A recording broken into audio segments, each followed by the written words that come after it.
Jadi biar mudah, saya ringkaskan lagi. Untuk isim mufrad,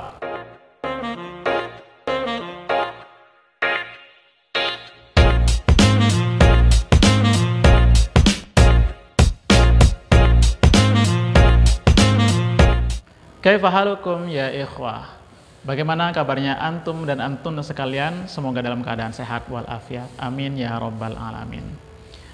Baik, kali ini saya akan melanjutkan pembelajaran dari video-video yang lalu tentang al-i'rab. Jadi pada video yang lalu saya membahas bahwa dhammah itu merupakan simbol dari rofa, ya. Rofa itu diwakili oleh dhammah. Namun, bagaimana jika ada mengaku rofa tetapi bukan dhammah? Nah, simak terus videonya. Nah, jadi coba sekarang perhatikan mufradat berikut ini. Al-muslimani, al-muslimuna, yuslimuna. Nah, katanya rofa diwakili oleh harokat dhammah. Tetapi ini kok berbeda. Dia ngaku rofa, tetapi berbeda tanda i'rabnya, bukan menggunakan dhammah lagi. Al-muslimani. Ini kasroh, ya. Harokat akhirnya kasroh. Al-muslimani. Ada lagi al-muslimuna, fathah. Harokat akhirnya fathah. Ada lagi yuslimuna. Ini juga harokat akhirnya fathah. Nah, seperti ini penjelasannya. Jadi rofa itu memang diwakili oleh harokat dhammah. Akan tetapi mufradat itu berbeda-beda jenisnya. Ada tunggal, ada bermakna dua, ada bermakna jamak, dan macam-macam yang lainnya, sehingga tidak bisa rofanya itu menggunakan dhammah. Jadi rofanya itu harus menggunakan dengan yang namanya niyabah atau pengganti dhammah. Nah, di sini ada beberapa yang bisa menggantikan dhammah yang pasti, yaitu alif, waw, thubutun nun. Jadi tiga ini yang bisa menggantikan dhammah. Namun sebelumnya saya akan rincikan terlebih dahulu beberapa pengganti-pengganti dari i'rab yang sudah menjadi identitas sebuah i'rab. Jadi kemarin itu rofa diwakili oleh harokat dhammah, nasab diwakili oleh harokat fathah, jar atau khafat diwakili oleh harokat kasroh, sedangkan jazm diwakili oleh sukun. Nah, ternyata mereka ini dhammah, fathah, kasroh, dan sukun ini punya yang namanya niyabah, pengganti dari mereka itu. Kenapa harus ada pengganti? Karena masing-masingnya setiap kalimat itu tidak bisa menggunakan harokat dhammah, fathah, kasroh, dan sukun lagi, karena identitas mereka, jenis mereka sudah berbeda. Seperti itu. Bisa jadi dari tunggal menjadi bermakna dua itu sudah berubah identitasnya, maka dia tidak bisa menggunakan dhammah lagi, akan tetapi harus menggunakan niyabah, pengganti dhammah. Saya akan rincikan satu persatu pengganti-pengganti tersebut. Baik, yang pertama, jadi rofa itu ada dhammah. Nah, penggantinya dhammah ini apa saja?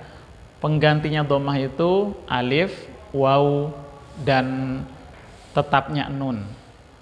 Jadi ada 4. Sedangkan pengganti fathah itu ada 4. Tadi pengganti dhammah ada 3, jadi jumlahnya ada 4. Sedangkan pengganti fathah itu ada 4, jadi totalnya ada 5. Jadi pengganti fathah itu yang pertama adalah alif, ya, kasroh, dan hadfun nun.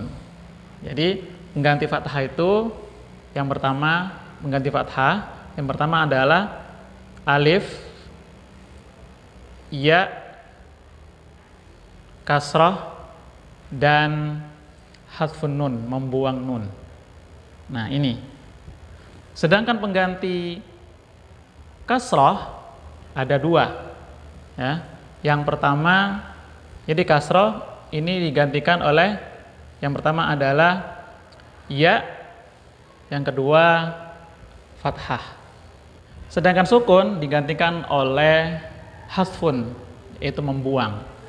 Sedangkan hadfun ada dua, hadfun nun atau hadfu harful illah. Jadi demikian ya ikhwah ya. Jadi tidak harus dhammah, fathah, kasrah, sukun, harokat akhirnya sebuah kalimat itu, tetapi ada pengganti-pengganti mereka berempat ini, yang masing-masing itu selevel dengan kelompoknya. Jadi alif, waw, sukun nun itu masuknya di rofa, penggantinya dhammah. Alif, ya, kasrah, dan hadfun nun itu masuk di rumpunnya nasab, penggantinya fathah. Sedangkan ya dan fathah itu masuk penggantinya kasrah. Dan yang terakhir hadfun, membuang nun atau membuang huruf ilat, itu masuk di rumpunnya penggantinya sukun. Nah demikian. Nah, kata apa saja yang termasuk ke dalam rofa, ya, jenis kata apa saja yang masuk ke dalam rumpun rofa itu. Untuk dhammah ini ada 4 isim mufrad. Jadi isim mufrad ini rofanya menggunakan dhammah, kemudian jamak taksir menggunakan dhammah, kemudian jamak muannats salim ini menggunakan dhammah rofanya, dan fi'il mudhari yang tidak bertemu apapun di akhirnya, di huruf akhirnya itu menggunakan dhammah. Nah, sedangkan yang alif itu satu, yaitu isim tasniyah. Untuk niabahnya yaitu alif ini niabahnya dhammah, juga termasuk rofa. Itu ada satu, ada pada isim tasniyah. Untuk wawu itu ada dua, ada di asmaul khamsah, isim yang 5, dan jamak mudzakkar salim. Kemudian untuk yang thubutun nun, ya, yaitu af'alul khamsah, yang ikut wazan yaf'alani, taf'alani, yaf'aluna, taf'aluna, taf'alina. Nah, inilah kelompok rofa plus niabah-niabahnya, plus pengganti-penggantinya.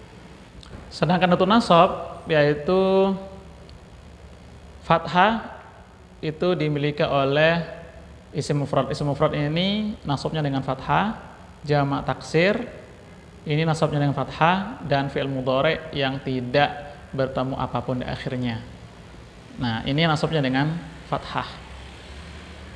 Kemudian untuk alif, niabah fathah itu alif tadi, itu ada pada asmaul khamsah, isim yang 5. Ya, dia nasabnya dengan alif.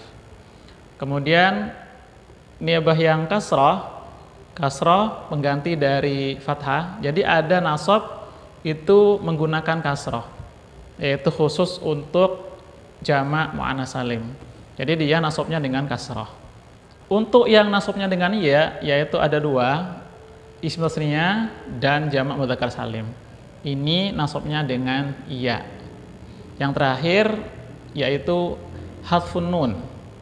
Hadfun nun ini dimiliki oleh fi'il mudhari af'alul khamsah, yang ikut wazan yaf'alani taf'alani, yaf'aluna taf'aluna, taf'alina. Jadi ini nasabnya membuang nun, seperti itu. Untuk yang khafat itu ada kasrah, ya, dan fathah. Jadi untuk kasrah itu ada 3, isim mufrad, jamak taksir, dan jamak muannats salim. Ini khafatnya menggunakan kasrah. ketika posisinya jar itu menggunakan kasroh ini, ya, isim mufrad, jamak taksir, dan jamak muannas salim. Kemudian ya itu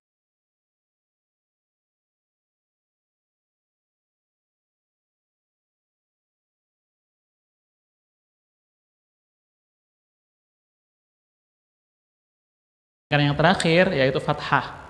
Jadi ada satu isim yang jarnya itu tidak menggunakan kasroh, bahkan tidak menunjukkan dia itu jar.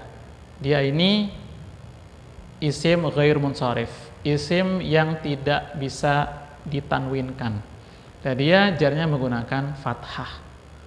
Jadi ketika kita belajar lebih dalam lagi, harokat fathah di akhir kalimat itu belum menunjukkan dia itu posisinya nasab.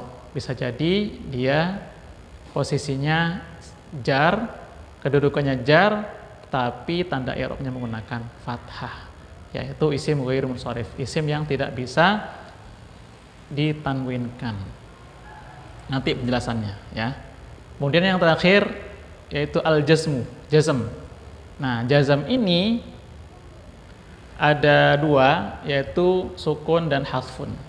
Sukun ini dimiliki khusus untuk fi'il mudhari' yang tidak bertemu apa-apa di akhirnya. Tidak bertemu dhamir, tidak bertemu apa-apa, dan dia itu sahih. Ya, fi'il sahih, sahih akhir. Jadi sahih akhir itu di belakangnya bukan huruf illah. Kemudian yang kedua penggantinya yaitu hasfun nun dan hasfu harfil illah. Membuang nun atau membuang huruf illah. Membuang nun itu dimiliki oleh af'alul khamsah. Jadi af'alul khamsah ini jazmnya menggunakan menghilangkan nun, ya. Jadi menghilangkan nun itu tanda dari jazmnya af'alul khamsah. Yang tadi itu ikut wazan yaf'alani, taf'alani, yaf'aluna, taf'aluna, dan taf'alina. Kemudian yang terakhir, harfun yang berikutnya yaitu harfil illah. Membuang huruf illah ini untuk fi'il mudhari' yang mu'tal akhir. Fi'il mudhari' yang huruf terakhirnya itu huruf illah. Nah, ini jazmnya dibuang huruf illahnya. Jadi seolah-olah itu memang kelihatannya kurang hurufnya. Padahal itu yang mengharuskan untuk dibuang, karena ini aturannya. Nah, demikian ya. Jadi biar mudah, saya ringkaskan lagi. Untuk isim mufrad ini rafa menggunakan dhammah, nasab fathah, jar kasrah. Jamak taksir rafa menggunakan dhammah, nasab fathah, jar kasrah. Isim tasniyah rafa menggunakan alif, nasab dan jarnya menggunakan ya. Jamak mudzakkar salim rafa menggunakan waw, nasab dan jarnya menggunakan ya. Kemudian isim ghair munsharif, isim yang tidak bisa ditanwin, itu rafanya menggunakan dhammah, nasab menggunakan fathah, dan jar menggunakan fathah. Jamak muannas salim rafa menggunakan dhammah, nasab menggunakan kasrah, dan jarnya menggunakan kasrah. Asmaul khamsah rafanya menggunakan waw, nasab menggunakan alif, dan jarnya menggunakan. Isim mangkus, nah ini ada tambahan, isim mangkus itu seperti al-qadi yang diakhir dengan huruf illah ya, itu rafa menggunakan nasab menggunakan fathah, dan jarnya menggunakan perkiraan, ya, perkiraan kasrah maksudnya. Sedangkan yang maksur, isim maksur itu rafa menggunakan perkiraan, nasab menggunakan perkiraan, dan kasrah menggunakan perkiraan. Kemudian yang terakhir, isim yang isnadkan kepada isim lain. Jadi isim yang disandarkan pada ya mutakallim itu rofa menggunakan dengan dhammah perkiraan, nasab menggunakan fathah perkiraan, dan jar menggunakan kasroh perkiraan. Nah, jadi demikian ya, ada 10 yang harus antum dan antuna hafal supaya nanti bisa mudah untuk menentukan ketika kosakata ini masuk pada kedudukan rofa, nasab, jar, dan jazm supaya tidak salah. Nah, jadi tidak usah bingung-bingung lagi bahwa banyak sekali kosakata-kosakata yang jenisnya berbeda-beda sehingga membutuhkan tanda i'rab yang berbeda-beda. Tetapi teratur, yang ini masuk di rofa, yang ini masuk di nasab, yang ini masuk di jar atau khafat, yang ini masuk di jazm. Jangan bingung lagi. Jika masih bingung, pantengin terus channel ini, subscribe kalau perlu supaya dapat penjelasan-penjelasan selanjutnya. Terima kasih banyak atas perhatiannya. Jazakumullahu khairan katsira. Assalamualaikum warahmatullahi wabarakatuh.